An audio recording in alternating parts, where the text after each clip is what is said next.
All right. Good afternoon, everybody. This is Lauren Beer of Pretty Yes Picnic. And please, Lauren, tell us in your own words what you do and how long you've been doing it for. Well, hi there. So I essentially set up luxury picnic experiences for people, mostly in Cornwall, but we do have franchises in Sydney and did have in Scotland as well. Wow. So always looking to increase the franchise side as well. And we have an e-commerce offering of like picnic accessories and do like big events like weddings and things like that as well. Oh, wow. Wow. And how long have you been doing it for then? So I started Pretty's Picnic in Sydney in 2020. So a few years now. Okay. And then in Cornwall, I set it up about 2 years ago. So right in the midst of COVID. Wow, wow, wow. And what I was going to ask you on that one there in regards to COVID, I mean, obviously this is like prime time, I mean, right in the middle of how did that work? I want to know how what impact did it have on your business there, and what actions did you take to overcome those challenges that you may have had?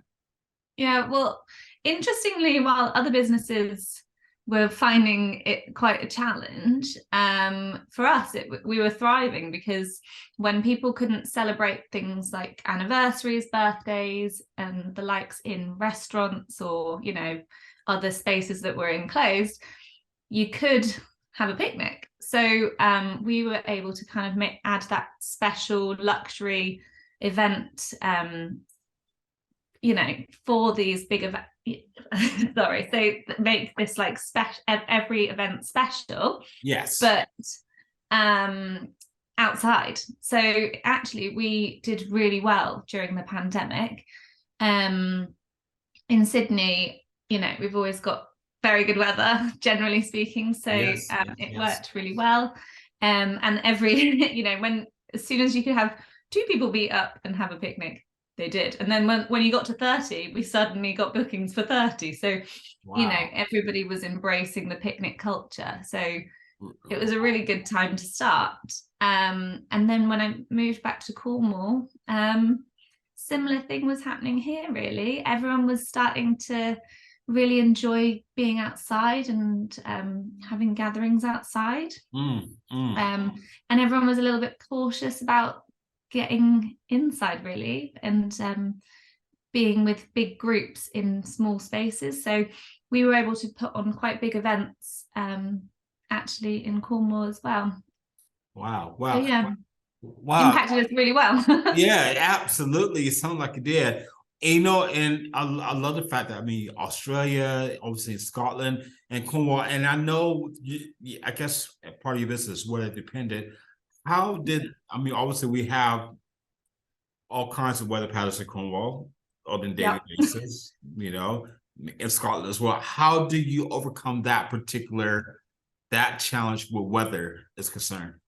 Yeah, so what we do, we try and be really flexible. So we often will find that on the south coast of Cornwall, great weather, or the north coast, but not the other way around. So we can often move the location to suit the party or the time. So maybe they booked something a bit earlier in the day, but looking at the sunset time is going to be fabulous.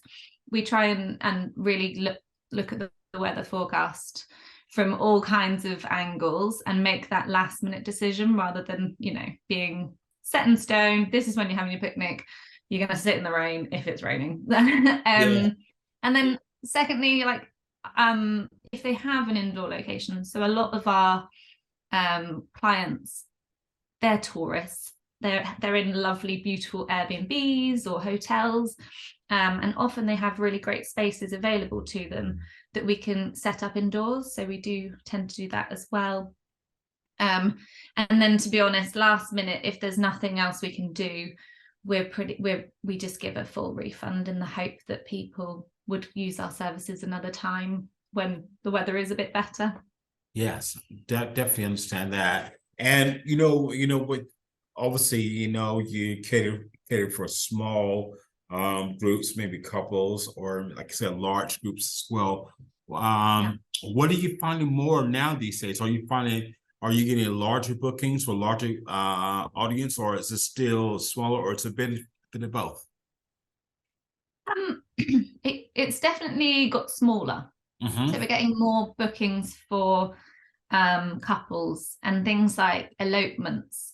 A lot of elopements are coming through. So people who want to just have a really intimate wedding service are having picnics as their wedding breakfast. That's happening a lot. Proposals, and then just people trying to make their holidays extra special with their loved ones. That tends to be what we're doing a lot more of at the moment. I think as people are able to go and book up restaurants and bars again for big parties, they're enjoying doing that. So now that they can, which is fine, hopefully they'll come back next year. Of course, I get that. And I mean, what would you say now? I mean, today, I mean, obviously we had COVID, you know, everything is changing, the landscape of business is changing, culture changing as well, as you know. What would you say now? I mean, adapting to, I guess, challenges that most business leaders have these days. What is your main challenges now as a business leader, and how you're overcoming those? So that I'd say the main challenge we've been having in more recent times is like shipping. So like I said, like I mentioned, we do have an e-commerce arm. And actually when we purchased a lot of our stock originally, it was much easier to get that. There were, you know, a lot shorter, you know, less time delays in getting them things shipped. It was a lot cheaper to ship things over. And also when we were packaging it and shipping it off to our customers directly, that as well has got a lot more expensive. So we're having to find ways around that really, and just making sure that we really do want to purchase things and have the stock in, because we're holding on to it a lot longer than we were previously. Like people just aren't shopping online as much as they were. I know it's not just us that's feeling that, but we'd like to not feel that. We'd like to be sending things out a lot more. And the weather's not been great this year so far. In Cornwall, we've struggled, but I think it's about to turn. We've got a picnic on Saturday, and the weather forecast is looking glorious. So great. Fingers crossed. Right, I could cut my grass. Wow, that's great. And I was gonna say, I mean, as a business owner yourself, I mean, since you've been in business, since you started this, I mean, what if you found out about yourself? I mean, as a business leader. Gosh, I guess I've always been quite like jack of all trades. So I've always found myself happily getting my hands dirty in lots of things. And the thing that I've been, you know, my career has mostly been in marketing. And one thing that I've found interesting about being a business owner is I've very much left that to other people and and not concentrate on that. I think maybe because I would focus too much of my efforts on that, perhaps. So yeah, it's been interesting. Like my website, for example, while I did set it up all myself, that's a bit of my bread and butter, like that's my main skill set, and yet I don't really spend much time developing it, which I should. So it's been interesting seeing where I want to put my efforts as a business owner, and making sure you get the return on investment, I guess, for your time, because your time is very valuable when it's just you doing everything. Yeah, that's right. And I mean, I guess now, I mean, if you had to start like all over again, what would you do differently?